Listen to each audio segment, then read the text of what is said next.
In the workshop, a Markie traction engine.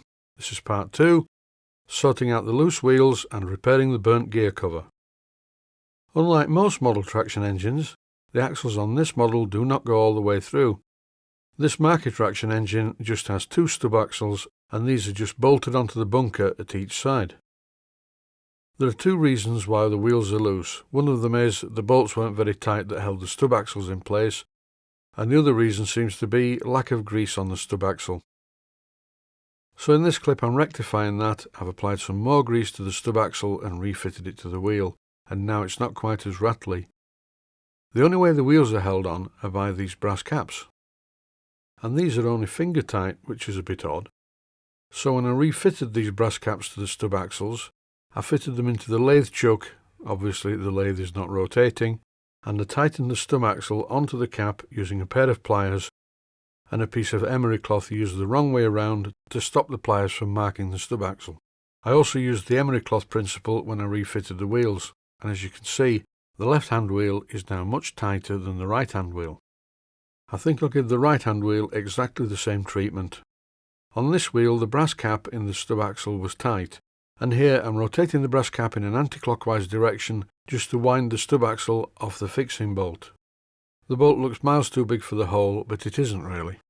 The stub axle has a machined register on the end which locates in the hole in the side plates. So in exactly the same way, I'm refitting the stub axle with some grease, wiping off the surplus. I then held the entire assembly in the lathe chuck and tightened the cap as previously shown. So that's the wheels out of the way. Now it's time to look at this. This is the cremated gear cover, and it's in a bit of a state. And to make things worse, not only is the paint burnt off, but structurally the assembly is coming apart with the heat. While I think about what to do about this gear cover, I'm having a look at the drivetrain, and that looks okay. Everything does what it should. So what to do about this? As you can see, the inside is in a bit of a state as well. First of all, I'm going to scrape off all the burnt paint and see what I've got to work with.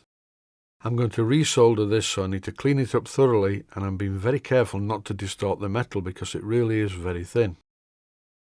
Once I got rid of the paint from the area where I need to work, I applied some soft solder soldering paste, which is flux. Once this flux is heated, it will clean the work much better than I can with some sandpaper, and allow me to resolder the part. First of all, I put a blob on the end. Can you see it? This is a little bit like tacking the parts together when welding before you weld the entire seam.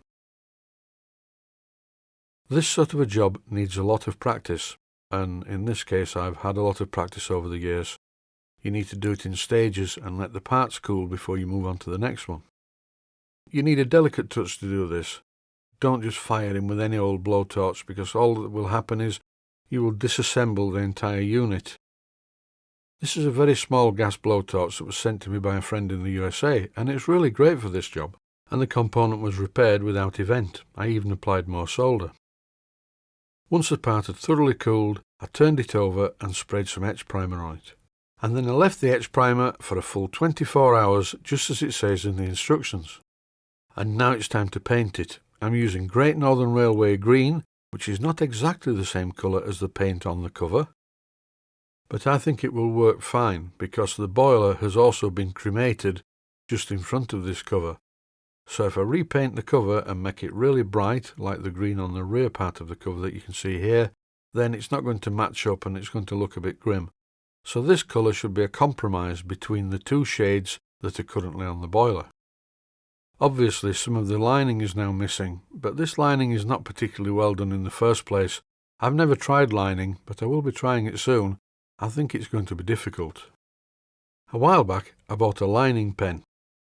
Since I bought the lining pen, I've never used it, I just haven't had the time. But I'm definitely going to have to do some practice so I can figure out how to use the pen. Here's the colour match I was speaking about. It's quite close to the original green, but it's a little bit darker. I'm not too excited about the finish. I think I may redo this and spray it. But it will do for the moment as a test piece. At least I'll be able to get some practice in with my lining pen.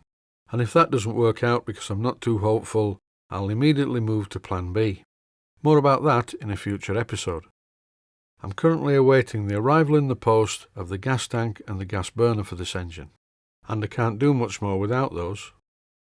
So that's it for this episode. Thanks for watching and I hope you found it useful.